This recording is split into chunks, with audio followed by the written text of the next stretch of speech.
তো hello guys, আজকে একটা নিমন্ত্রণ বাড়ি এসে সবার মিষ্টি আমি একাই খেয়ে নিলাম। তো চলো গাইস, গল্পটা তোমাদের শুরু থেকে বলা যাক। তো হ্যালো গাইস, আমাদের পাড়ায় একটা দাদু মারা গেছে, তাই জন্যে আজকে খাওয়া দাওয়া, আর আমরা সেখানেই যাচ্ছি খাওয়া দাওয়া করতে, যেহেতু আমাদের নিমন্ত্রণ আছে। তাই জন্যে আমি আর কুণাল এখন বেরিয়ে পড়েছি সেই দাদুর শ্রাদ্ধ বাড়ি যাওয়ার জন্য। তো গাইস, প্রথমেই এই দেখো গাইস, এখানেই শ্রাদ্ধর অনুষ্ঠানটা করা হচ্ছে।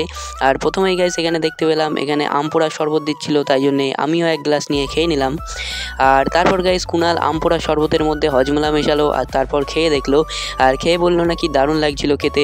আর তারপর গাইস বেশি দেরি না করে আমরা এখানে বসে বললাম খেতে। আর সব কিছু খাওয়ার পর এখানে দিয়ে গেল চাটনি পাঁপড়। আর এখানে আমাদের টেবিলে কেউ মিষ্টি খাচ্ছিল না, তাই জন্য সবাই আমাকেই মিষ্টিটা দিয়ে দিচ্ছিল। আর আমি যেহেতু মিষ্টি বেশি খাই, তাই জন্য সব মিষ্টি আমি একাই খেয়ে নিলাম। আর তারপর গাইস একটা কুকুরকে আম পোড়া শরবত খাওয়ালাম। আর আমি এখন যাচ্ছি বাড়ি। আর তোমরা এরকম শ্রাদ্ধ বাড়ির আরও অনেক অনেক ব্লগ দেখার জন্য তোমরা আমার চ্যানেলটিকে সাবস্ক্রাইব করে রাখো। বাই।